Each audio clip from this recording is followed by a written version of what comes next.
What's up, YouTube? It's Design Jedi, returning to my roots as I'm going to cover this article from MovieWeb about Star Wars Episode 9. And I'm going to go ahead and say this before anybody gets into this. This is spoiler territory, okay? So if you don't want to hear or have the movie spoiled for you, you might as well just click out of this movie right now, okay? Spoiler warning. All right, you've been warned. So this article has some interesting news about the clusterfuck that is going to be Episode 9.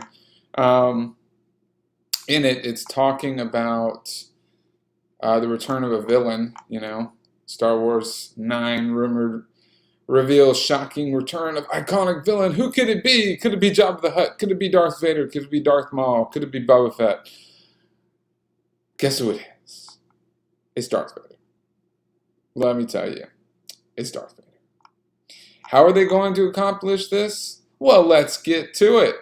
J.J. Abrams is entering the third week of shooting on Star Wars Episode 9, and it's getting increasingly harder to keep all its secrets locked up at home base.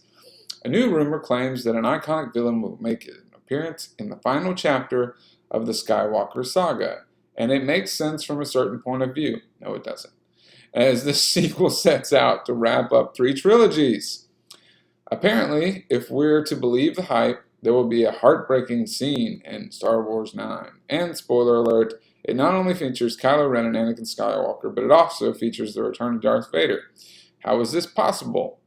Well, this is what we know so far, and it could just be misdirect dumped out of the Lucasfilm camp to keep fans on their toes. And I'm going to go ahead and warn you that this idea sucks. It's ridiculous. Alright, so in The Force Awakens we were introduced to Ben Solo, who started using the sinister alias Kylo Ren as he trained under Supreme Leader Snoke to become a Sith Lord.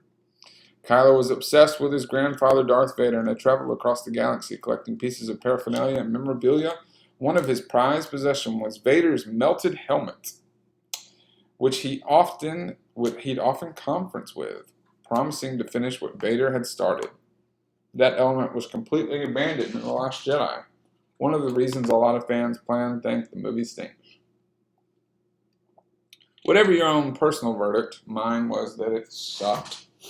Maybe about The Force Awakens heading into The Last Jedi, a core base of Star Wars enthusiasts have made it clear that they want to see more classic content from the original trilogy. Apparently, J.J. Abrams is abiding by that wish. Thank God. Go back to, actually pleasing the fans, which are the customers of Lucasfilm. I don't understand this crap. I don't understand making movies or cartoons, whatever the hell it is. If you've watched the Resistance trailer on YouTube, it has like over 50,000 downvotes. That's a lot of freaking people saying it sucks, okay? Fans are mad. I'm mad. Damn! Anyway, it's long been rumored that Abrams plans to tie all trilogy spin-offs and TV shows together with Star Wars Episode 9, which sounds a bit ambitious. The movie is rumored to be the longest in the franchise, and there's been heavy speculation that its final sequel could cut into 2. Oh, God. Giving fans Star Wars Episode 10. There's no official word that this is happening. Thank God. With Darth Vader's story at the heart of the entire Skywalker saga and his appearance in Rogue One being one of the movie's most cherished moments, even if it does fly in the face of everything that comes just a few days later in A New Hope, you can bet that Abrams and Lucasfilm are going to try to use one of cinema's all-time greatest villains any way they can. And that way is with a scene that will utilize and embrace both sides of the character. So we'll see the Darth Vader and Anakin Skywalker on screen together. We know they're Force ghosts. Obi-Wan Kenobi returned from the dead in The Empire Strikes Back, and we've seen Yoda, Anakin, and in cartoons, Qui-Gon Jinn all return as Force ghosts. The Force Awakens sets up the idea of Force backs, flashbacks using Force vision. It is believed that Darth Vader will return in one of these Force visions, experienced by Kylo Ren as he grapples with his family legacy. Here's the description of the heartbreaking scene which finds Kylo Ren, Anakin, and Darth Vader sharing the screen together. It shows Kylo Ren standing in what appears to be a new throne room for himself. In front of him is a window, a wide window looking out to space. In the window is a reflection of what seems to be a hybrid Force ghost of Anakin's face, half of which is Anakin, half of which is Vader. There is concept art floating around that reveals the scene, but a lot of concept art created for the various Star Wars movies is never used. The source of this concept art also leaked Luke's final moments on the meditation rock on planet Ahch-To, which was leaked before the movie came out. The official companion book to The Force Awakens showed J.J. Abrams wanted to use the hybrid Darth Vader Anakin Force Ghost in the first sequel, but the idea was abandoned. If we're to believe the latest hype, he's going back to some of his original ideas. God bless hell. In creating this new story. Not only do we hear rumors of a hybrid Darth Vader Anakin ghost, you can't even fucking say that, but we know Luke will be returning, and J.J. Abrams has confirmed that the Jedi is officially dead. It's heartbreaking. So the younger Skywalker will more than likely be as a Force Ghost.